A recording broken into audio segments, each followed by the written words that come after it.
하나님 말씀 베드로전서 2장입니다. 베드로전서 2장 2절 말씀.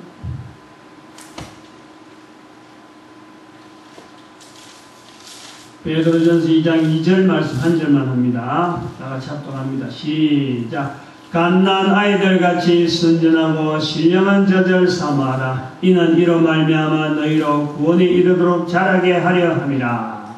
아멘. 기도드립니다. 할렐루야. 함께하여 주심에 감사합니다. 저희들을 통하여서 성령님의 음성이 오늘날 우리의 듣는 귀로 선포되도록 사용하여 주시니 감사하고 깨달을 수 있으니 감사하고 이 말씀을 통하여서 능력으로 우리의 삶이 하나님의 거룩한 도구로서 살아갈 수 있도록 은총 내려 주시옵소서. 감사드리옵고 예수님의 이름으로 기도드립니다. 아멘. 지난주 목요일 발신처가 한 곳인데 여러 사람이 각각 보내어서 세 통이 우편물이 저한테 도착을 했습니다. 같은 날 도착했는데 요즘에는 우편물을 받으면은 우편물이 쌓여있으면 말이에요. 즐거운 게 아니라 부담이 된다니까. 요즘 시대가 다르죠. 특히 저도 심한데 결제 카드 결제 요청이 워낙 많기 때문에 어디서 날라오는지 모르고 교통 신호 위반도 날라오고 우편물 나오죠. 시에서 들어오는 시청에서나 이런 데 지방세도 전부 우편으로 오죠. 우편물이 많이 쌓인다는 건요 요즘엔 절대 좋은 게 아닙니다. 우편물 안 오는 게 좋은 거죠. 옛날에는 편지를 기다리는 시대가 있지만 요즘은 우편물 자체가 두려운 때라. 좋은 일 가지고는 전부 다 핸드폰으로 다 해버리지 우편물을 안 하는데 우편물이 온다는 것은 좋지 않는 내용이 주로 온다. 그래서 우편물에 대한 인상이 이 감이 좋지 않는 물품으로 이제는 아마 전락돼가는 그런 시점이 있는 걸로 봅니다. 근데 같은 날에 우편물이 살펴왔는데 다른 우편물이 많았던지 안 그러면 카드 결제 요청이 많은 날하고 섞였더라면 저는 그걸 버려요. 읽어볼 때는 카드 결제 신경 써야 됩니까?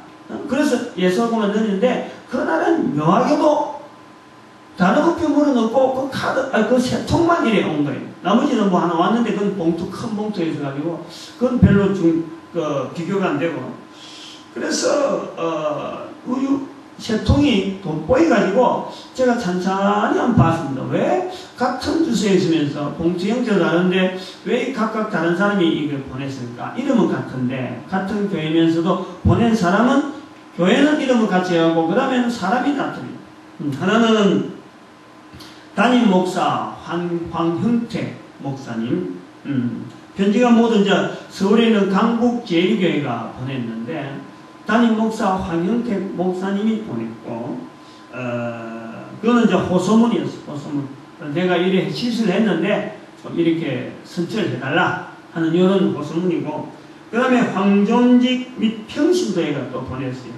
이런 사람들은 지금 교회를 황 목사님 위주로 나가다가 문제 있는 성도들이 지금 교회를 이렇게 소란스럽게 만들고 있다 하고 황 목사 입장에서 교회를 지금 바로 세우기를 바라는 그런 어떤 자료들이 브리핑 자료들이 두꺼운 종이로 A4지로 했고 책으로 엮어서 보낸 것이 있고 하나는 건사 한 분입니다. 여자 건사인데 핸드폰하고 이름은 다 있어요. 근데 이름은 안 밝힙니다. 붓글씨로 해갖고 내면의 종이다 적었는데 황 목사님이 얼마나 많이 목회를 잘하고 또 온 성도들이 얼마나 뜨겁게 참 전도하는 그런 교회가 되었는지 모르겠다 하고 본인도 전도하게 된 것에 대한 그런 일을 주일학교 애들한테 참 전도 폭발 훈련을 시켜서 요즘 주일학교 막 부흥하고 있다 이런 어떤 교회 내부적인 이런 참 알콩달콩한 그런 내용을 좀 이래 기록을 해놔. 근데 붓글씨를 썼어요. 그래서 보낸 사람을 내용을 잘 보니까 지금 현재 황 목사님이라는 분이 미국 시민권자를 가지고 있으면서 6년 동안이나 한 교인 수가 6, 7천 명 되는 그런 교회인데 어마어마하게 큰 교회입니다. 강북제일교회. 그런데 그 시민권자를 가지고 있으면서 계속해서 심을 내는 거예요. 지금 그 중에 이제 6년 동안 있다 보니까 좀 싫어하는 성도들이 막 나오다 보니까 그 성도가 안수집사 한 분이 총회 재판국에다가 그걸 내버렸어요. 미국 시민권자가 한국 국적이 없는 사람이 한국 교회 담임을 해서 되느냐 하고 했는데 총회에 그 재판국이 오랫동안 그거하고 뭐 하다가 결정을 딱 내려버렸어요. 불가하다. 안 된다. 이랬거든요. 그게 오픈이니까 다른 사람을 안 된다 하면서 다른 사람을 한 사람 임시 목사를 보내나니까 완전히 교회가 막 기존에 있는 목사님은 완전히 이제 있을 곳이 없어져 버리고 새로운 임시 목사, 총에서 파송한 임시 목사가 지금 현재 교회를 운영해가는 일이 되니까 이 뭐 교회가 지금 아주 잔잔하던 교회가 아주 막 풍지박상이 되어지는 그런 내용이더라고요. 제가 그걸 읽고 이제 여러 교회를 통해서 이제 어떤 동정을 얻으려고 보낸 건데 딱 보니까 이거는 안 되는 거라. 이거는 제가 그래서 그냥 휴지통에다 다 집어넣으려다가 편지를 쓰는데 내면에다가 붓글씨를 써서 그 정성이 있잖아요. 다른 글씨가 좀 전부 다 인쇄 워드에서 했는데 이건 정성이 있다 싶어서 야 이런 정성 가지고 내 종이 넉 장에다가 편지를 써가지고 복사를 했는 이런 정성을 가진 자가 참 아깝다. 그리고 그 내용이 전도에 대한 내용이 좀 언급이 돼 있어가지고 제가 워드 문자로 내가 답장을 해줬습니다. 그 정성이 있어서 그래서 혹시나 알아들을란가 해서 제가 이렇게 답장을 보냈습니다. 내내에 서신 잘 받았음 교계의 호응은 냉담할 거다. 그런 예상이 된다. 그리고 목사를 위하지 마시고 교회가 전도하는 본연의 장소 되게 제가 우리 홈페이지 www.전도공하나공하나.com을 내가 적어놨고 그럼 참조해가지고 동영상 자료 참조하셔서 순전함을 하나님께 보이시라. 이렇게 해서 제가 보냈어요. 알아들었겠나 싶어서는 기다린다 한 10분 만에 답장이 왔는데 답장인즉 고맙습니다. 더욱 부르짖어 기도하겠습니다. 참 섭섭하더라고요. 나는 내 딴에 실컷 좀 전도하는 문구도 있고 하니까 전도하는 교회가 되고 전도하는 어쨌든 좀 포인트를 맞춰서 좀 답이 오길 바랐는데 더욱 부르짖어 기도하겠습니다. 이렇게 답이 오길래 답장을 받고 혼자서 그랬어요. 보낸 글을 받아들이는 수준이 이러하니까 이 교회가 또 거기서 또 앞으로 봉사하다 가는 이런 사람들이 이런 정도밖에 안 되니까 이 교회가 앞으로 어찌 되겠느냐 하는 그런 걱정이 들면서 더 이상 제가 노코멘트 답을 안 했어요. 주고받고 하는 것이 없이 그냥 내려버렸어요. 이 교회라고 하는 이름은요, 사실은 간단한 것 같아도 이게 굉장히 복잡한 면을 가지고 있어요. 성도 개인이 교회이기도 하고, 성도들이 모이는 장소도 교회이기도 합니다. 또, 성도들이 모이는 장소를 통제하면서 관리하는 노예도 교회입니다. 총회도 교회인 거예요. 바티칸 공화국에 할 수 있는 이 성당, 저기 로마에 어떤 본부를 두고 있는 이거는 국가적인 교회라고 해요. 교회. 이 교회의 존재는 어찌 보면 한 성도, 한 성, 한 영혼, 한 개인의 구원이 이게 주입니다. 요것 때문에 교회가 있는 거예요. 한 영혼, 한 성도, 한 개인의 구원, 그것이 교회가 존재해야 될 그 이유인데, 그 구원을 위해서 교회가 존재하고 있다. 그렇게 볼 수 있는데, 불려지는 것은 여러 형태로 불려지고 있다. 그리고 이 교회가요, 어마어마한 조직의 교회가, 어마어마한 조직의 교회. 우리가 지금 교회라는 이 조직은 아까도 말씀했지만은 노예가 있고 총회가 있고 넘어가면요, 한 교단도 이렇게 노예가 있고 총회가 있고 어마어마한 조직이 돼 있고, 이게 전국에 한 300개 이상의 교단이 있는데, 우리나라만 해도 그랬는데, 그 조직이라는 건요, 방대합니다. 방대합니다. 교회 조직이라는 게 거의 한 1000만 명까지, 뭐 1000만 명은 안 되더라도 한 8,900만 명 되는 사람을 지금 조직하고 관리하는 이런 것이 지금 교회라고 하는 거예요. 그런데 이런 어마어마한 조직의 교회가 과연 한 영혼, 한 개인의 구원을 모토로 해서 운영되고 있느냐? 그게 가능하냐? 한번 생각해 보는 거죠. 이런 조직의 교회는 교회의 조직적 관리라는 이 측면이 중시되어 가지고 교회의 구성원인 개인의 구원을 모토로 해서 운영은 절대 안 됩니다. 개인을 위주로 해서는 안 된다. 조직은 항상 전체를 보기 때문에 개인의 구원의 모토는 이거는 좀 다른 측면이 되어지는 거죠. 밀린다. 표면적으로는 교회는 당연히 한 개인, 한 영혼, 한 사람의 영혼의 구원에 대한 이 어떤 분명한 모토를 하고 있지만은 교회가 조직화되어진 이상에는 결코 이 조직화된 교회는요, 한 영혼을 향하여는 배려하는 일이 거의 드물다. 전체가 다른 방향을 가든지 전체가 가는 방향 자체를 이렇게 통솔하고 관리하는 일에 역점을 두고 있다. 이 교회가 조직화 된다면 그런 기능이 될 수밖에 없다는 겁니다. 단위 교회의 건물이 아까처럼 그 강북 제일교회같이 이런 교회가 건물이 아무리 많고 출판 성도가 아무리 많더라도 조직의 관리 부분에서 허점이 보이면은 아까 말씀했지만 한국 국적을 가지지 않는 미국의 시민권자가 한국에 대해서 이 단임 목사를 하게 되면 그거는 그 교회가 크든지 작든지 관계없이 이거는 분명히 안 된다고 법으로 딱 맞춰놓고는 안 되면 가차없이 임시 목사 파송해버리는 거예요. 이런 것이 교회라는 거예요. 수술하는 그런 절차, 해부하고 수술하는 절차를 하게 되는 거죠. 이런 과정을 지켜볼 때 한 영혼의 거듭나는 믿음에 대한 발전되어지는 그 뜨거운 또 어떤 갈등들, 애타는 것들, 나는 왜 이러고 쩔쩔매는 이런 부분에 대해서는 조직화된 교회는요, 절대 그 관심을 쓸 수가 없어요. 그것 다 고려해갖고는 일이 안 되기 때문에 결정을 못 내린다. 그래서 적당한 어떤 관리 측면에서의 여러 가지 바른 관리 부분이 있느냐, 안 그러면 이 관리 부분이 안 되냐, 이렇게 해서 서로 맞춰져서 나중에 더 큰 문제가 있을 게 있느냐, 없느냐, 이런 문제를 두고 그냥 결정해서 처리해버린다. 그래서 우리는 이 교회 조직의 비대해가는 이 교회 조직 속에서 불가분에 우리는 생각을 할 수밖에 없어요. 두 가지 생각을 해봅니다. 교회는 왜 존재하는가? 교회 속에 있기 때문에 이런 문제를 가지고 우리가 실제로 당하고 있으니까 교회는 왜 존재해야 되느냐?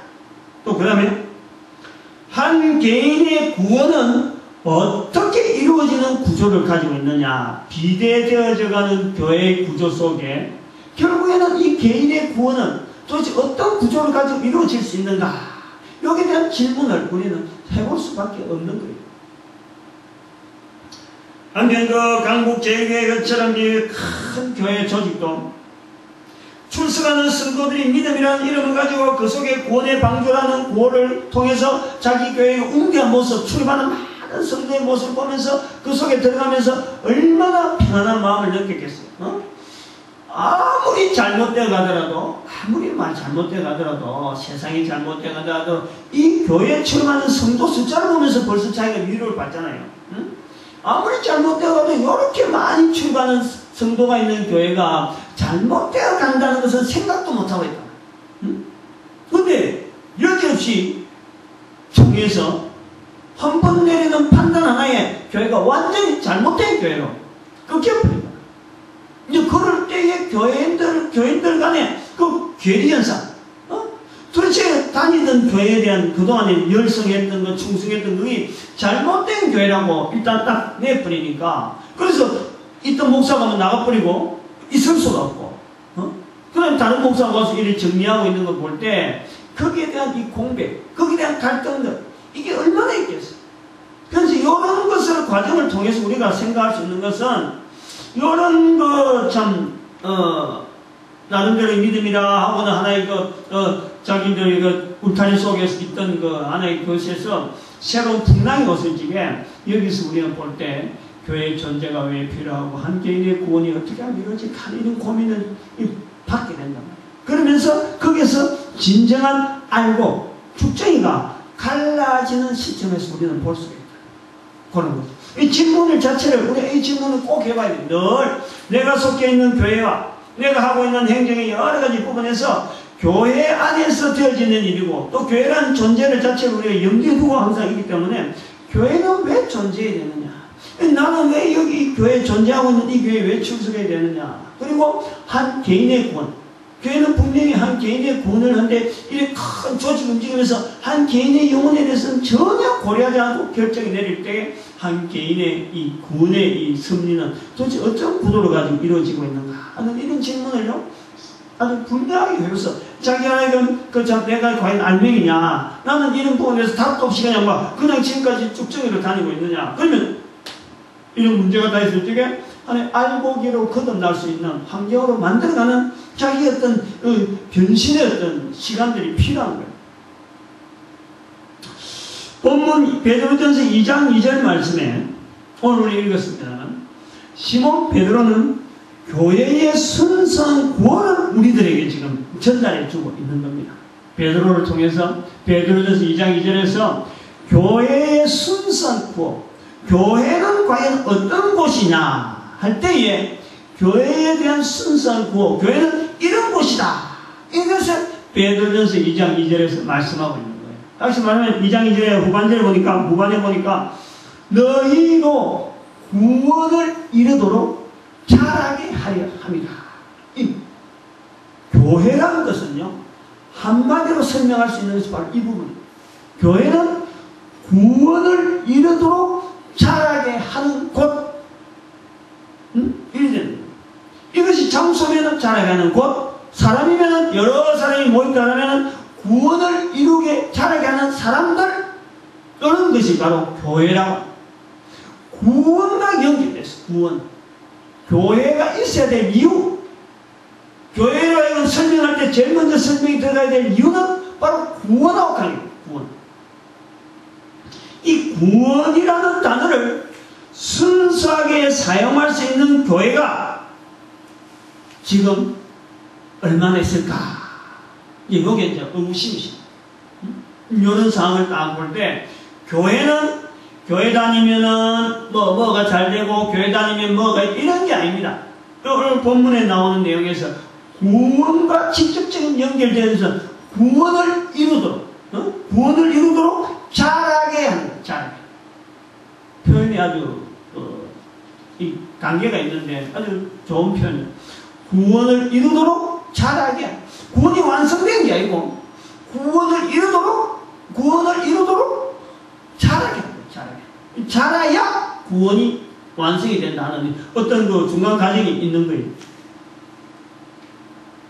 그런 것을 교회라고 할 수 있다. 우리가 교회의 순수한 정의를 그렇게 표현해 볼 수 있는 겁니다. 이 교회가 구원이라는 단어를 사용하지 않는다면 한번 생각해봐요. 교회가 구원이라는 단어를 안 쓰면은 세상에서 어느 단체에서 어느 곳에서 누가 이 구원이라는 단어를 쓸 수 있겠어요? 교회에서 쓰지 않는다면 쓸 데가 없는 거예요. 그러니까 이 교회는 구원을 쓸 수 있는, 구원이라는 단어를 쓸 수 있는, 구원을 이루도록 자라가는 곳이 분명하다 하는 것을 우리가 이야기를 할 수 있습니다. 우리가 1517년을 주로 종교개혁해서 지금에 있는 사실은 천주교도 여기에 대해 영향을 받습니다만은 천주교를 제외한 교회가 천주교도 다 들어가서 우리가 교회라고 할 수 있는데 또 사실은 절도 교회라고 할 수 있고 다 할 수 있어요. 근데 차별을 두는 이유가 이제 좀 나름대로 다 있기 때문에 일단은 교회를 천주교도 교회라고 하고 또 개신교도 교회라고 하고 다 일반적으로 지금 현재 수준에서는 그 정도 한다고 볼 때 1517년 이후 이 교회가 이단 논쟁에 막 들어가잖아요. 이단 논쟁. 그러면은 또 AD 4세기에서부터 아마 예수님 오시고 난 뒤에 313년, 그 다음에 354년 그 니케아 그 회의, 그 이후부터 그것이 니케아 회의가 왜 있어야 되느냐 하고 교회 회의가 시작된 첫 번째 회의가 니케아 회의 때 교회인데, 그때부터 이단에 대한 얘기예요. 이단에 대한.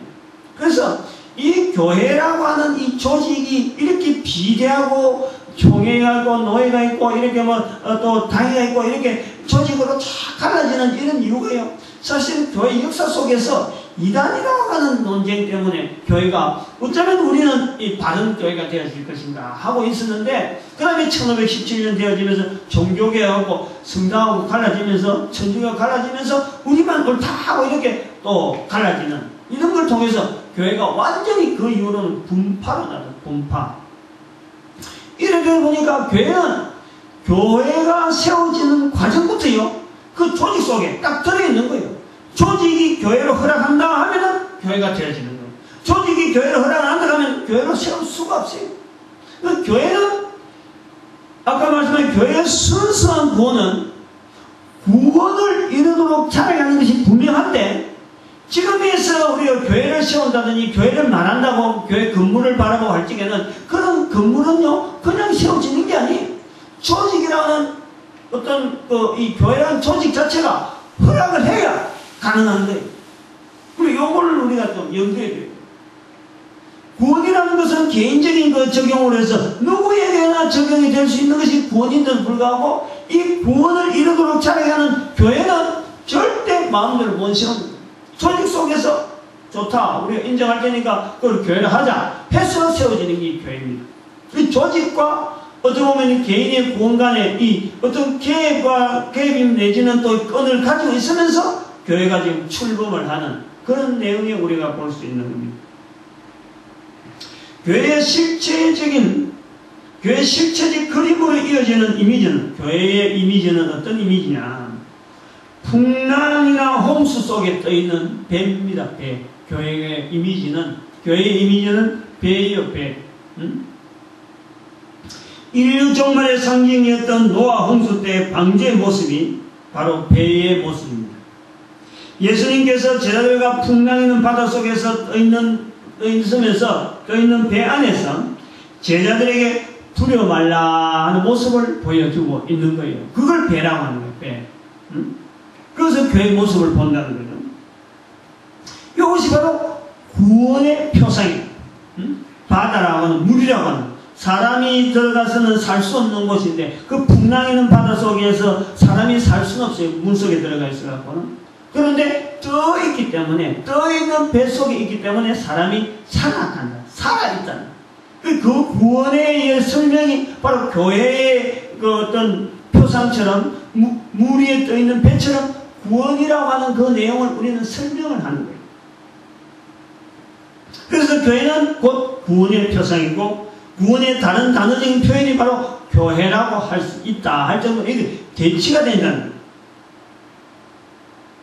사도 베드로는 본문에서 성도들이, 베드로 전서라고 하는 이 성경은 성도들이 교회를 핍박하는 어떤 세력이 있을 시대에 핍박으로 인해서 흩어졌어요. 성도들이 흩어졌어요. 흩어질 때에 1장 1절, 베드로전서 1장 1절 이렇게 표현합니다. 예수 그리스도의 사도 베드로는 본도, 갈라디아, 갑바도기아, 아시아와 비두니아에 흩어진 나그네. 성도들이 한 곳에 모여있지 않고 흩어질 수밖에 없는 상황에 지금 살아가는, 한 곳에 모이면은 와서 누군가가 핍박하고, 또 한 곳에 모이면 또 사람을 핍박하고, 흩어지게 한 사람 한 사람에게 힘이 없도록, 모이면 힘이 되니까 모일 수 없도록 그곳에 와서 흩어버리고 하는 것 때문에 그런 문화적인 환경이 있어. 그 사이에. 그럴 때에 편지를 보내는 거예요. 흩어진 나그네에게 보내는 편지. 그로 남기다가 1장을 보내고 2장을 보내면서 오늘 우리에게 2장 2절을 만나게 하는 겁니다. 그래서 그 사도 베드로는 이 베드로전서에서 그 흩어진 나그네 한 사람을 통해서 지금 이 말씀을 하는 거예요. 구원을 이루도록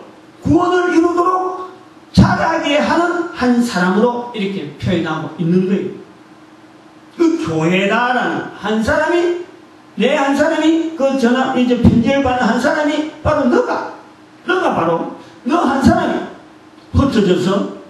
흩어지고, 또 모이고, 또 흩어지고, 또 모이고, 흩어지고, 이런데 그 한 사람 한 사람이 흩어지는으로 해서 또 모일 수 있는, 또 흩어지면 또 모일 수 있는 한 사람의 역할. 그것이 바로 그를 통해서 구원을 이루도록 자라게 하는 하나의 교회의 모습을 한 개인에게서 표현하는 것이 바로 본문으로 봅니다. 이 구원이 이루도록 자라게 하는 이 실체임을 부각하고 강조하고 있는데, 본문 말씀하시는 이 순수한 모습 우리들에게 알리는 것, 사실 이것은 절실한, 오늘날에 우리가 너무너무 절실한 고백의 시간을 우리 보는 거죠. 그냥 잊어버리고 있었지만 실제로 어떤 사건 속에서 교회가 여러 가지 당하는 여러 가지 어려운 일들이 말이야 굉장히 많아요. 아까도 말했지만 어떤 조직이 이 대한민국이라는 조직 사회 속에서 사회라는 곳에서 살아가려면요, 한 교회가 만나는 수많은 여러 가지 문제들이 엄청나게 많아요. 근데 그 많은 문제들 속에서 우리가 교회가 어떤 부분에서 가장 바른 길로 가야 되느냐 하고 순수한 질문을 내건다면 이 본문에 나오는 대로 구원에 이르도록 자라가는 곳이기 때문에 내가 이곳에서, 내가 이런 문제에서, 내가 이런 관계성 속에서 어떻게 헤쳐나가느냐 하는 이런 절실한 이 접근이 굉장히 필요한데, 이 부분에 대한 우리가 고려를 지금 하지 않는 시대, 더 필요하다는 거예요. 지금 시대. 이 말씀이. 어떻게 보면은 교회는 조직화 되어가는데 개인의 구원은 지금 산산조각이 지금 살펴보지 않잖아요. 아무도 지금 염려하지 않고, 아무도 지금 하지 않고, 그냥 이런 어떤 건물의 교회가 어떻게 하면 유지될까? 그 속에 많은 성도들이 어떻게 하면 계속해서 유지돼 갈까? 이런 부분에 연연하고 있지, 그 속에 있는 한 개인의 구원의 갈등이라는 이 구원을 이루는 여러 가지 절차들, 이런 부분에 대해서는요, 별로 그렇게 고려하지 않고 행정적으로 처리가 되어가는 이런 시대에, 이런 시대니까 더욱더 구원에 이르도록 자라게 하는 이 교회라고 하는 한 개인의 그 자세가, 개인이라고 하는 이 바라보는 자세가 얼마나 절실한지 우리가 한번 살펴보는 겁니다. 한 개인의 구원은 어쩌보면은 아주 독특하면서도 바꿀 수 없는 아주 묘한 구조 속에서 이루어지고 있는 거예요. 어쩌면 이게 절대로라고 붙일 수 있어요. 절대로. 하나님만이 하시는 일이기 때문에 또 다른 어떤 개입이 들어가지 않는 절대적으로 우리가 보는 표현으로서 한마디 할 수 있는 내용은 뭐냐니까, 교회는, 교회란 한 개인의 구원은 조직화되어지고 단체화되어가지고 문화되어진다는 게, 어떤 그룹을 만들었다는 게, 이 전체적인 데서요, 이거는 조직체를 통해서요, 구원의 틀이 이어지지 않는다. 구원의 틀이 나타나지 않는다. 구원은 묘하게도 1대1의 과정을 통해서만 이루어진다는 겁니다. 1대1. 수천 명의 성도가 있는 교회를 통해서 내 한 사람의, 나 한 사람의 구원이 이루도록 되어지지 않는다. 그 수천 명이 있는 성도가 있는 교회에서 나 한 사람과 관계 맺어지는 한 사람, 그 사람을 통해서 나의 구원이 이루어지고 있는 거예요. 또 우리 잘 정리를 하셔야 돼요.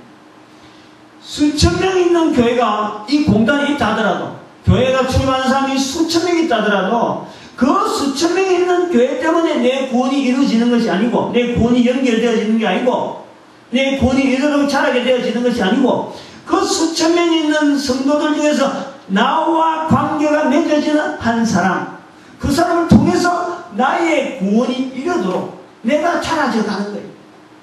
이런 것이 구원의 아주 독특한 어떤 구조입니다. 절대 1대1입니다.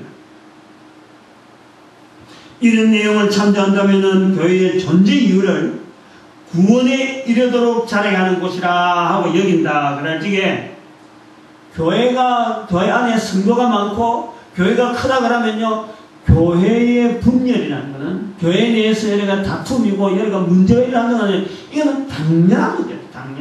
당연한 것으로 여겨요. 당연한.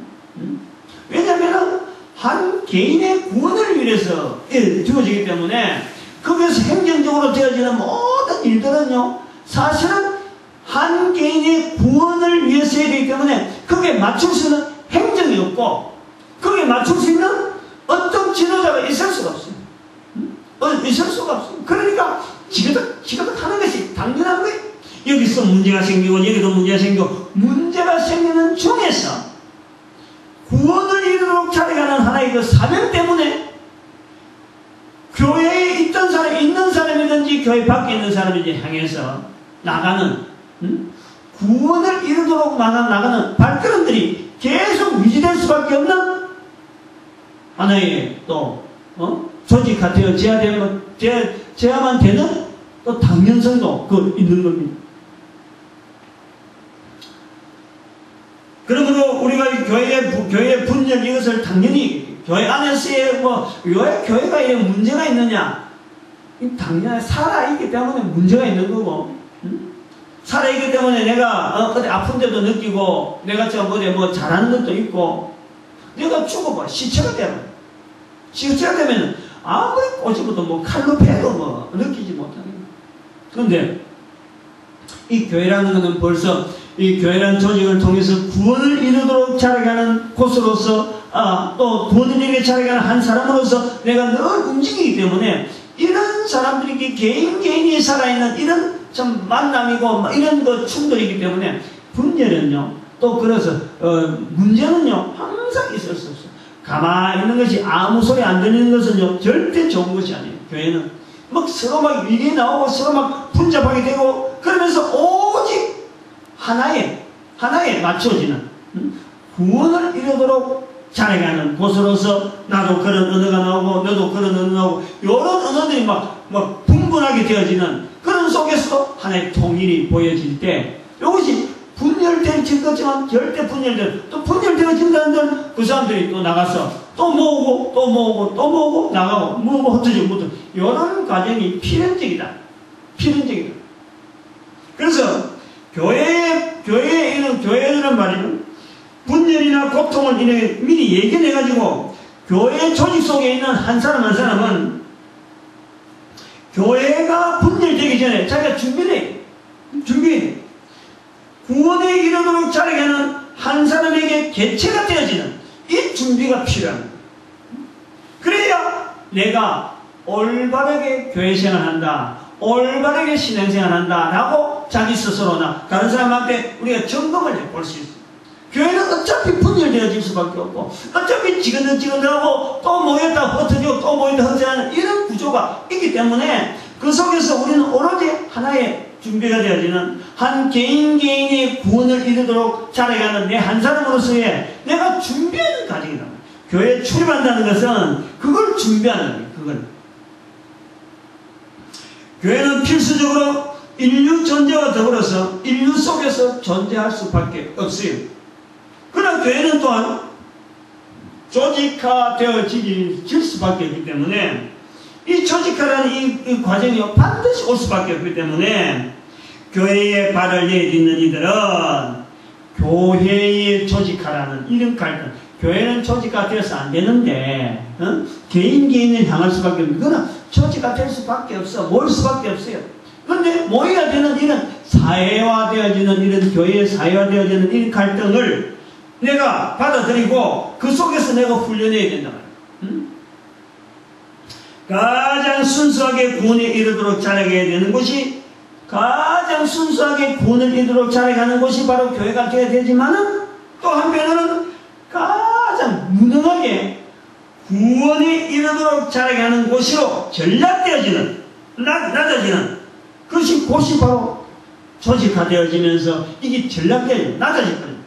이 두 가지 우리 갭이 있다는 이 두 가지 갭에 그럼에도 불구하고 교회가 존속해야 되는 이유는 교회는 구원을 이루도록 자라가는 곳이기 때문에 이 구원이라는 것은 하나님께서 인간에 대한 인간을 하나님께서 창조자 하나님께서 인간을 그대로 존재하게 하는 이상에는 하나님의 뜻이 벌써 이 구원에 들어있단 말이에요. 교회가 있어야 될 이유가 바로 그래서 그렇고, 하나님께서 우주 만물을 그대로 유지한다라는 것은, 아직까지 인간으로 하여금 이 우주 만물 가운데 살게 한다라는 것은 하나님께서 이 구원의 계획을 버리지 않는 때란 말이에요.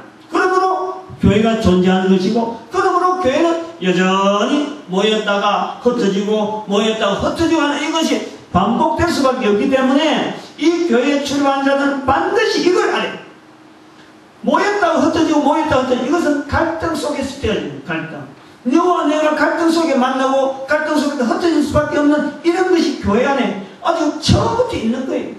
그러므로 교회에 출입하는 자들은 이걸 먼저 깨닫고 가장 순수하게 구원을 이루도록 자라게 하는 곳이 되어야 되는 이 교회에서 가장 무능하게 교회가 구원을 이루지 못하는 단체화 되어지는 이 과정은 요 속에서 내가 준비해야 돼요. 준비. 나를 통해서 구원을 이루도록 자라게 하는 곳이 되어지도록, 내 개인이 되어지도록 내가 교회화 돼야 돼요. 내가 교회화. 그래, 한 사람이 교회가 돼야 됩니다. 그런 것을 본인이 받아들여야 됩니다. 본인이. 이 구원이라는 이 용어는요, 구원이라는 용어는 교회라고 하는 곳에 외에서는 쓸 수가 없습니다. 만약에 이 구원을요, 절이나 이 구원을 이슬람의 저 사원이나 힌두교 사원에서도 쓸 수가 있습니다. 그렇게 쓸 수 있을 적에 바로 우리는 그들에게 교회라고 부를 수 있는 거죠. 어느 누구든지, 어디든지, 감옥소에도 그것도 교회라고 할 수 있는 거예요. 왜냐하면 거기서 구원을 이루도록 자라게 하는 곳이 한 사람이라도 거기에 있고, 그런 길을 알리고 하는 사람이 있으면 모으고 해서 그 길을 알리고 하면요, 바로 그것이 교회라고 할 수 있어요. 우리가 절을 교회라고 할 수 있는 근거가 바로 그런 데다. 모양은 중의 모습을, 절의 스님의 모습을 입는다니, 법당에서 여러 가지 절차를 한다 하더라도, 그러한 것을 통해서 어떠하니 거기 오는 사람을 겨냥해서 참으로 이 구원을 이루도록 하는 하나님의 섭리를 어떻게 전달할까 하는 이런 고민을 가지고 그 속에 있으면요, 그것이 바로 교회라고 부르기에 전혀 부족함이 없습니다. 완전한 교회가 되어질 수 있는 거예요. 그만큼 한 사람이 중요한 거예요. 한 사람이. 조직화 속에서 묻혀져 있는 것지만은 이 교회는요, 한 사람을 아주 중요하게 보는 거예요. 교회의 여러 가지 행정이나 조직 속에서는 한 사람의 신앙이고 모든 것이 무조건 가차없이 적용시키는 것으나, 교회는 철저하게 한 개인이 어떻게 하면 구원을 이루도록 하는데, 참으로 개인이 자기 자신이 교회가 되어지는 일에 교회는요, 전폭적으로 지지하고 전폭적으로 그를 밀어주고 있는 거예요. 교회의 원래적인 원인이 그런 거예요. 그런데 사람들이 인위적으로 흩어지지 않게 하고 막 모으고 막 여러 가지 힘을 써서 그걸 막 유지하려 하다 보니까 거기에 부작용들이 나올 수밖에 없죠. 그런 부작용 얼마든지 있을 수 있다. 얼마든지만, 그러나 결국에는 교회는 중요한 것은 한 개인이 가장 순수하게 구원을 이루도록 자라게 하는 이 순수한 교회의 모습과 또 가장 무식하면서 가장 무능하게 구원을 이루도록 하지 못하는 그 교회의 모습, 이 두 가지 사이에서 내가 어디를 향해서 무엇을 하면서 내가 지금 내 자신이 준비는, 내 개인이 교회로서의 준비하는 기간, 그것을 우리가 교회 출입의 시간으로 우리가 봐야 된다 이 말이에요. 교회에 발을 내딛는 자들이 가장 우선적으로 갈등을 해소하는 첫걸음, 바로 내 한 사람에게 주어지는 이 교회라고 하는 이름에 대해서 내가 감당하는 것에서, 요걸 내가 감수하는 데서요, 내가 교회가 되어야 된다는 이것에서요, 우리는 교회에 들어오는 교회에 들어온 출간자들이 제일 먼저 이 부분에 대해서 우리가 맞닥뜨린다. 이걸 내가 어떻게 소화할 것이냐. 처음에 첫걸음을 해서 교회에 들어오는 첫날 아침부터 첫 시간부터 네가 교회라고 하는 것이 아니고, 본인 스스로가 교회가 주장하는, 내가 교회로 왔다, 교회 출입하게 되었다 할 때 본인 스스로가 내가 교회 왔는데 도대체 교회는 왜 존재해야 되느냐, 그리고 내 구원은 도대체 어떻게 이루어 가는가, 나는 어떻게 구원됐다라고 나는 확신할 수 있는가 라고 하는 이런 부분에서 우리가 고민하면서 만나야 될 부분이 뭐냐니까, 내 한 사람이 교회가 되는 일이다. 요걸 우리 알아야 된다. 요걸 우리 받아들여야 된다. 교회 발을 내딛는 자들이 대부분 행태를 보면 지금이 그렇다. 지금의 사정이, 응? 지금 교회 오는 사람들 봐봐요. 또 교회를 오라고 이야기할 때 이야기하는 사람들이 그래요. 교회를 통해서 니 지금 뭐 시집도 못 가지, 장가도 못 가지, 사업도 안 되지, 이런 거라서 상대방의 지금 삶을 통해서 안 되는 거, 그거 딱 끄집어내고는 약점이잖아. 약점. 응? 그 약점을 교회 와서 보강해라. 교회는 그 약점을 보강하는 곳이다. 도와줄게. 우리 교회가 도와줄게. 우리 교회 회사에 그 덤직한 회사를 가진 아주 굵직굵직한 분들이 많아. 내 이야기해서 직장 거둬줄게. 또 우리 처녀 많고 청각 많아. 결혼시켜줄게. 준비해줄게. 요런 쪽으로, 그 사람의 약점 보강하는 쪽으로 교회를 소개하는데요. 그건 철저하게 사탄 관련밖에 안 됩니다. 그거는. 교회는 그렇게 소개가 되는 게 아니에요. 응? 교회는요, 교회는 뭐 그런 건 나중에 이제 우리 참 본인이 이 역량에 따라서 다르지만요, 제가 볼 때 교회는요 철저하게 지발로, 응? 지발로 오도록 만드는 일들이 이제 교회에서 우리가 계속해서 연구해서 발표해야 되는데, 그건 뭐 당장에 지금 여기서 설명할 내용은 아니지만, 교회는 자기 스스로 자기가 교회가 되어지는 것에 통해서 자기 스스로 자기가 결정을 해야 돼. 내가 이대로 있으면 안 된다. 내 자신이 어떻게 살아갈 것인데, 내가 좀 더 보람있게, 좀 더 삶을 윤택하게 하려면 교회라는 곳에 가서 내가 충분히 이 삶을 유지하기 위한 내가 훈련이 필요하다. 이건 본인이 돼, 본인. 근데 우리는 지금 뭐 억지로 교회로 앉혀놓는 거지. 강권하여 내 집을 채우라 그러니까 억지로 뭐 여러 가지 참 미사용어를 써서 그 사람을 교회 데리고 오는 것까지는 이 교회가 목표로 삼고 있으니까, 이게 좀 기존 교회로 나오고는 좀 안 맞는 거죠. 제가 지금 말씀하는 것이, 교회는 첫 발을 내딛는 사람에게, 교회 첫 발을 내딛는 사람들에게 그 사람의 약점을 통해서 얼마든지 그 사람이 살아갈 수 있는 그 환경은요 다양한데도 불구하고 몇 가지 어떤 틀에다가 다른 사람 틀하고 딱 맞춰가지고 그 사람이 약점되는 길에서 일종의 목이 잡혀서 올 수밖에 없는 그런 쪽으로 앉혀놨는 거예요. 그러니까 교회에 앉아있으면서 늘 자기가 교회 오게 된 근거하고 늘 자기하고 싸우면 바로 그거래. 다른 사람 보기에 편안해 보이지만 자기는 늘 그거하고 싸우는 거예요. 내가 교회 올 때 무슨 마음을 가지고 왔는데 그게 안 됐다. 어떻게 되어야 되는가, 어떻게 이루어지는가, 요걸 확인이 안 되는 거예요. 그래서 오래 못 있고 또 그러고 자기 자신이 교회 되어지는 이것에 관심 없고, 그건 다른 사람이 하는 거지. 나는 그게 아니다. 나는 지금 이것 때문에 왔다. 이렇게 딱 막혀있는 거예요. 감이 탁. 그래서 우리가 그런 걸요, 초기부터 아예 그런 걸 제시를 안 하는 것이 오히려 그 사람을 하여금 하나님 앞에서 이 구원에 이르도록 자라가는데 편안하게 접근할 수 있는 어떤 그런 기회도, 시도도 됩니다. 그런 것을 우리가 시도를 해봐요. 그러니까 교회가 조직이 되어지고 단체가 되어지는데 참 올바르게 바라볼 수 있는 그런 그 자세가 되어질 수 없어요. 그런 문제를 딱 만나면은, 이게 어차피 교회가 문제가 되어질 수밖에 없는데, 참 저럼에도 불구하고 내가 저 속에서라도, 이 속에서라도 내 바른 모습을 내가 찾아나가야지 하는 이런 어떤 저항적이고 좀 이렇게 내구라 그럴까, 어떤 항체가 생긴다, 항체. 항체가 생긴 일은요, 잘 안 되는 거예요. 그래서 이걸 처음부터 항체를 길러주고, 내구성을 좀 있게 만드는 그런 언어들을 해서 사람들한테 소개하고, 우리가 왜 교회 생활을 해야 되느냐 하고 강건해야 되는 그런 필요가 있죠. 약점을 딱 하면 그 사람을 이미 요 교회가 원하는 근본적인 구원에 이르러 자라가는 요 부분에서 딱 막히기 때문에 안 된다. 그래서 조직체에 되어진 교회 문화를 한 사람 한 사람이 뚫고 나가서 결국은 내 한 사람의 이 교회가 되어지는 이런 일을 만약에 이루어 간다. 아까 말했지만은 서울 강북교회, 서울 강북 제1교회의 분쟁과 청에서 개혁되어지는 이런 내용을 모습을 보면서도 그 속에서도 그 엄청난 변화 속에서도 말이죠.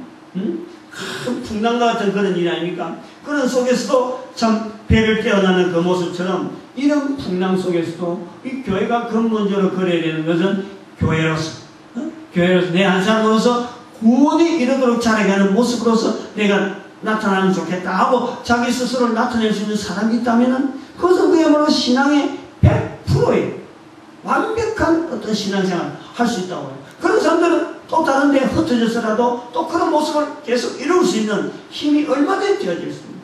그렇다고 교회 하나 지어서 이렇게 자꾸 하라 하는 게 아니고 그런 내용을 자꾸 알려줄 수 있는 하나의 근본된 교회의 모습이 완성이 되어진다. 이게 어떤 그런 풍랑은 오히려 그 사람에게는 유리한 거죠. 덕이 되는 거예요. 드러낼 수 있는 때가 된 거예요. 드러낼 수 있는 때. 그동안은 교회라고 하는 조직 속에 묻혀 있었는데 하나의 배가 완성되었다 하고 풍랑이 일어나니까 배가 완성되었다 하고 그 붕 뜨는 배로서의 모습을 드러내는 그 사람을 드러내는 아주 기회가 되어지는 거죠. 그렇게 우리가 바라볼 때에 참 교회로서의 완벽한 일을 해나가고 있다. 그렇게 우리가 보는 겁니다. 교회 조직체로서의 구원에 자라가는 이런 추세. 지금 현재 우리 추세는 이 교회를 어떻게 하든지 전체적으로 지금 사람을 많이 모으고 사람 오게 하는 이것이 아마 구원에 이르도록 하는 자라게 하는 일이 되어지는가 하는 이런 추세가 지금 되어지는 거죠. 개인에게 대한 그 어떤 초점보다는 또 전체적인 현재 흐름이 그렇다는 거예요. 교회 흐름이. 원래는 안 그랬는데, 원래는 개인이 해야 되는데, 지금 흐름은 교회가 좀 만들어지고, 조직화 되어지고, 단체화 되어지는 이런 속에서 이 구원에 이르도록 하는 것이 되는가 하고는 추세가 그렇게 알아들고 받아들이고, 성도가 많아지는 게 좋고, 또 성도로 하여금 또 일정한 조직체 안에서 머물게 하는 거, 또 어떤 특정한 교회 안에서 지내는 것이 그들로 하여금 큰 평안을 주는 거에서 다른 사람으로 하여금 이단들하고 이단 정지하기 바쁘고 우리는 안정되다 하고 하는데 실제로 안에서 뻥뻥 터지는 이런 일들이 있다. 늘 내포되어 있는 이런 거 알면서도 포장만 하고 있는 이런 쪽으로 나가는 것이 지금 추세적으로 구원을 이루도록 하는 이 일을 단체화되어야 또 그룹화되어야 된다라는 쪽으로만 지금 우리는 밀고 있지 않느냐 그런 추세 속에 살고 있다는 거예요. 그래서 이 베드로전서를 자세히 보면 그런 부분에서 여지없이 지적합니다. 구원은 결코 그렇게 되어지는 거다. 또 교회는 절대 그런 식으로 되어지는 거 아니다. 그래서 1장부터 쭉 넘어온 내용을 보면 개인적입니다. 계속해서 구원에 대한 내용을 1대1의 개인적 고백이 필수라는 이런 부분에서 고백을 계속하고 있는 것이 베드로 전서입니다. 1장 7절 보니까 믿음의 시련이다. 이 믿음의 시련, 믿음의 시련이 일어나는 것이 바로 교회라라는 거예요. 흩어진 나그네에게 바로 우리가 살아가는 삶 자체에서 믿음의 시련을 네가 당하고 있다. 한 사람 한 사람의 온 내용을 믿음의 시련이라 그렇게 표현하고 1장 5절에는 보니까 말세에 나타나기로 예비하신 구원이라. 말세에 나타나기로 예비하신 구원이라. 그 다음에 1장 12절에 보니까 하늘로부터 보내심을 받은 성령을 힘입어 복음을 전하는 자들로 이제 너희에게 구한 것. 이 복음에 대한 모습을 통해서 전달되어지는 내용이 성령의 역사로 말미암아 한 사람 한 사람에게 전해지는 것이다. 1장 17절 보니까 각 사람의 행위대로 판단하시는 자를 너희가 아버지라 부른 자. 개인의 구원, 개인의 구원의 적용을 적절하게 표현하고 있다 그래 보고 있습니다. 교회에 출입하는 나 한 사람이 구원에 이르도록 자라가는 한 개체로서 교회 되기. 아까 지금까지 말씀한 내용이 바로 이런 내용. 이것이요 성경 전체가 요구하는 이 성경 말씀 전체가 요구하는 결국에는 이 한 사람 한 사람이 바로 서야 된다. 이걸 요구하는 것이 성경 전체의 말씀이다. 이겁니다. 그래서 이는 개개인이 하나님 앞에서 마태복음 10장 32절 사람 앞에서 예수님을 신하는 것. 그리고 마태복음 28장 19절에서는 이것도 하나의 전체적이면서도 모든 족속이 제자 삼게 하는 내 한 사람의 사역, 범위를 한 사람 내가 한 사람 하면서 참 예수 그리스도의 이름을 다른 사람 앞에 이야기하는 것이 한 사람의 개인의 모습이면서 그 사람의 사역 전체가 전 세계에서 모든 족속으로 제자를 삼게 만드는 그 사역 자체가 주어진 것이 바로 한 개인이라. 그러한 사람의 너, 그러한 사람의 나, 이런 것을 통해서 한 교회라고 하는 이 전체를 내다볼 수 있는 그런 폭을 우리는 볼 수가 있습니다. 그래서 이제 그렇게 반론을 할 사람이 있을 겁니다. 아이 그렇게 한 사람이야 사람 앞에서 예수님의 이름을 시인하고 또 모든 족속으로 제자를 삼는 사람이야. 교회를 오래 다니고 또 교회 내부를 잘 알고 또 성경을 많이 읽어서 성경을 내용을 잘 아는 사람만이 가능하지 나는 아니지 않겠느냐라고 하는 이런 반론. 여기서 우리는 철저하게 스톱하고 그런 생각 자체를 여지없이 우리는 거부해야 됩니다.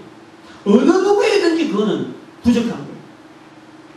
아까 말씀했잖아요. 성경 전체가 원하는 것은 한 개인이 교회 되는 거랍니다. 한 개인이 예수 그리스도를 다른 사람 앞에 입에 올리는, 이야기하는 거고, 한 개인이 전 세계 전 민족을 향해서 가슴을 열고 모든 족속으로 제자를 삼는 이런 뜻을 두고 품을 두고 살아가는 이것을 성경이 원하고 있어요. 성경 말씀이 원하고 있어요. 여기 예수님께서도 바로 그런 내용을 두고 다른 내용을 두지 않고 오직 내 증인이 되리라. 오직 너에게 성령이 마시면, 이 성령이 마시면 다 빼버리면 맨 나중에 제일 앞에 오직하고 맨 마지막에 딱 하면 오직 내 증인이 되라. 이 말씀밖에 없어. 예수님도 그것밖에 말씀 안 했는데 우리가 이거는 되는 사람이 있고 안 되는 사람이 있다 이래버리면 안 되는 거예요. 모든 사람에게 다 가능한 것이 바로 이 말씀입니다. 모든 사람이 다 가능한 것이 내 입으로 다른 사람 입에, 다른 사람 귀에 예수 이름을 이야기하고 전 모든 족속을 가슴에 품고 저들을 내가 제자를 삼으리라 하고 나가면은 가능성이 있다. 누구든지 가능성이 있다. 성경 말씀이 우리 모든 인간들에게 원하고 있는 거예요.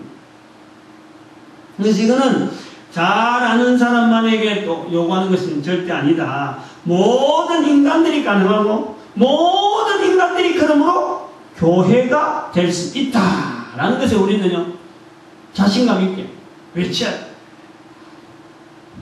인간이라고 하는 이것은요 이게 보통 존재가 아닙니다. 하나님의 형상대로 지음받은 어마어마한 능력을 가진 자가 바로 한 개인에게 그 능력이 다 있잖아요. 바로 그 능력을 가지고 우리가 예수 그리스도를 다른 사람한테 이야기할 수 있고 많은 사람을 제자 삼을 수 있는 능력이 모든 개인에게 다 있잖아요. 제외된 인간이 없어요. 적어도 몸을 움직이고 살아있다가는 육체를 가진 인간에는 다 가능하다.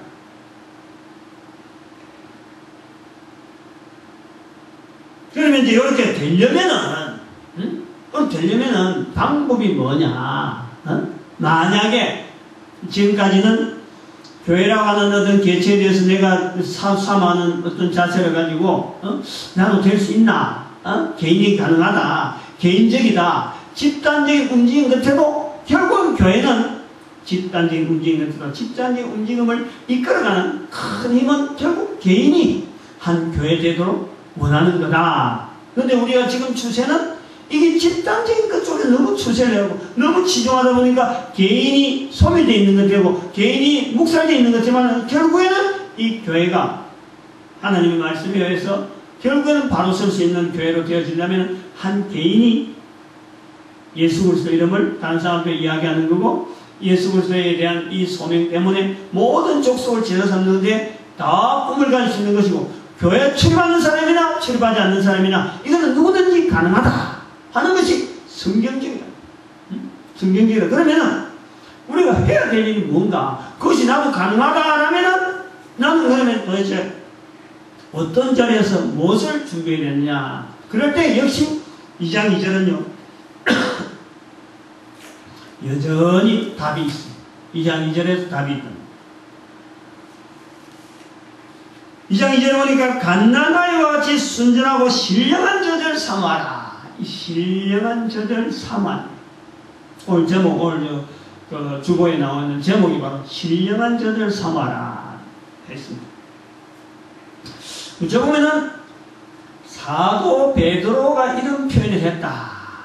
글을 기록했다는 것은요.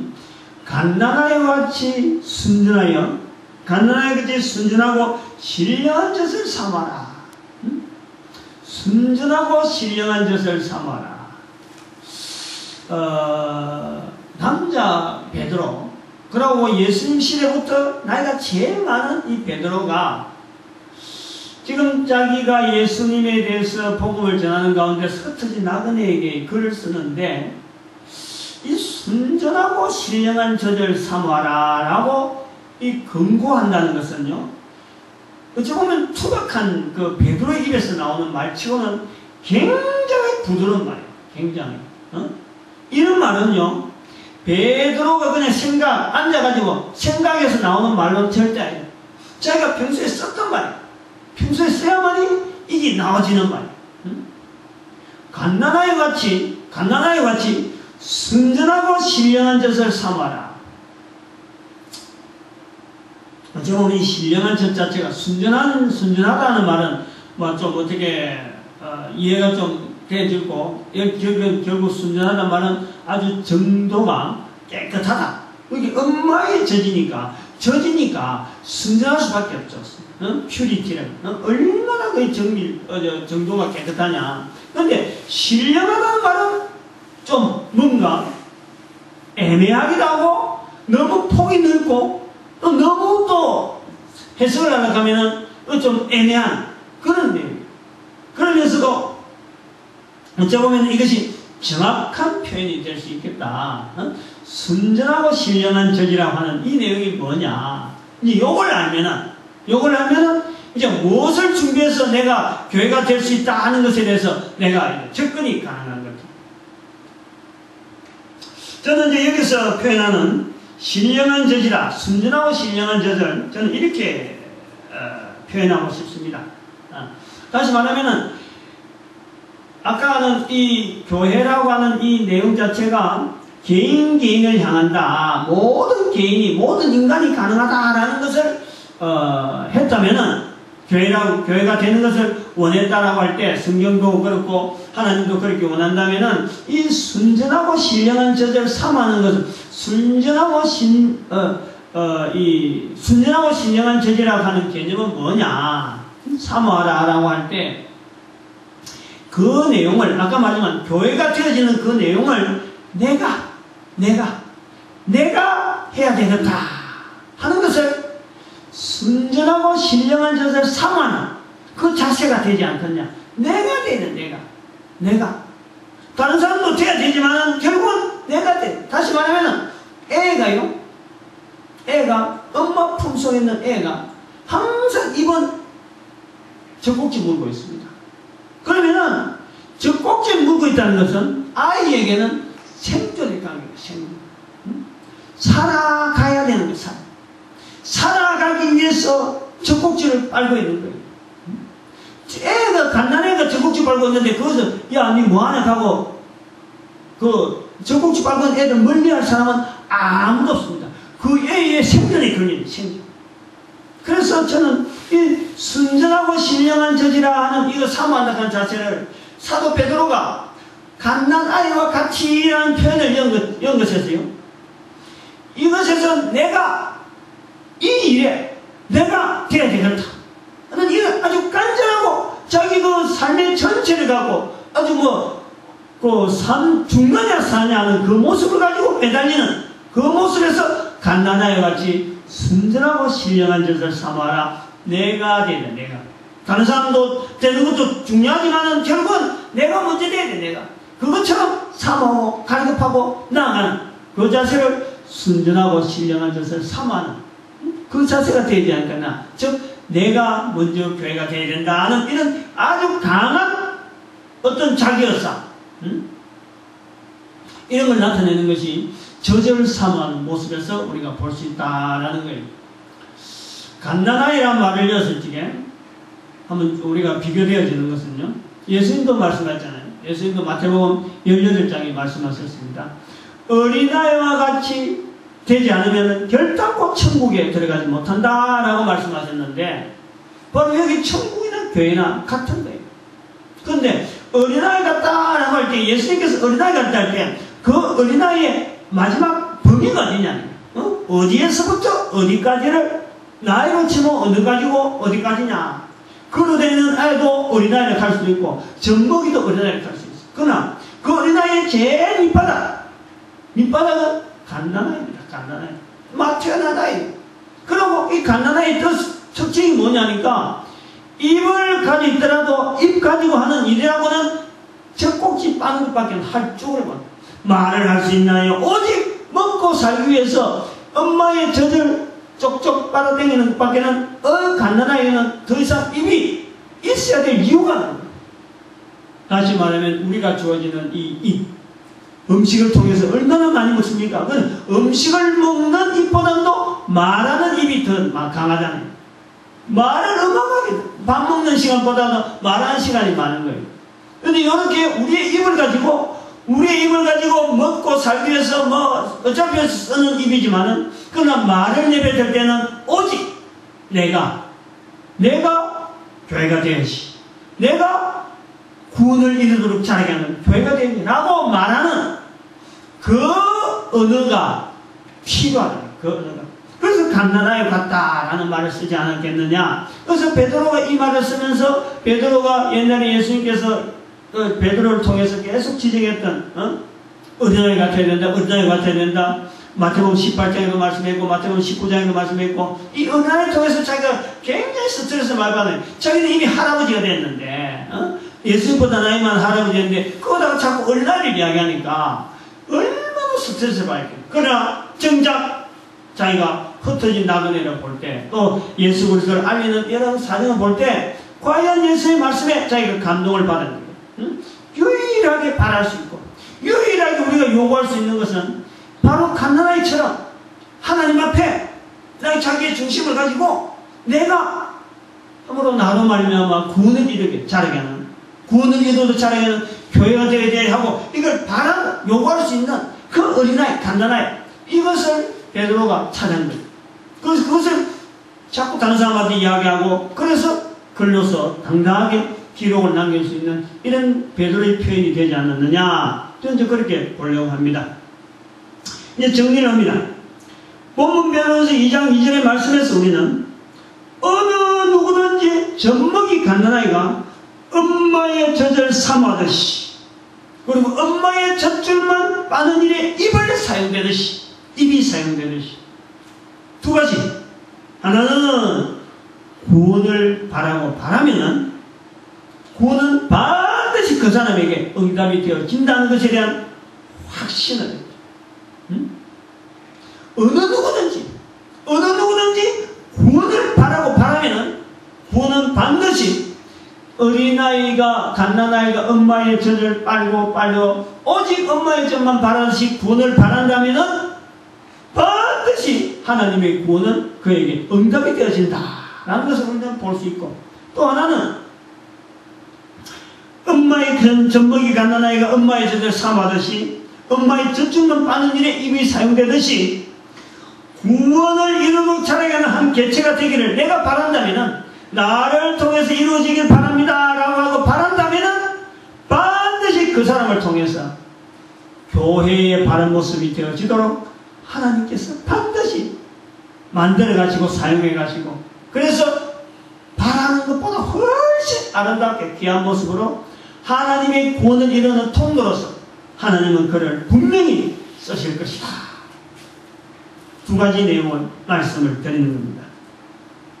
그래서 누구든지 가능한 거예요. 뭐 신앙생활 오래 했다 적게 했다 이런 관계없이, 그 사람의 나이가 어리다 나이가 높다 이런 관계없이 누구든지 가능해요. 누구든지.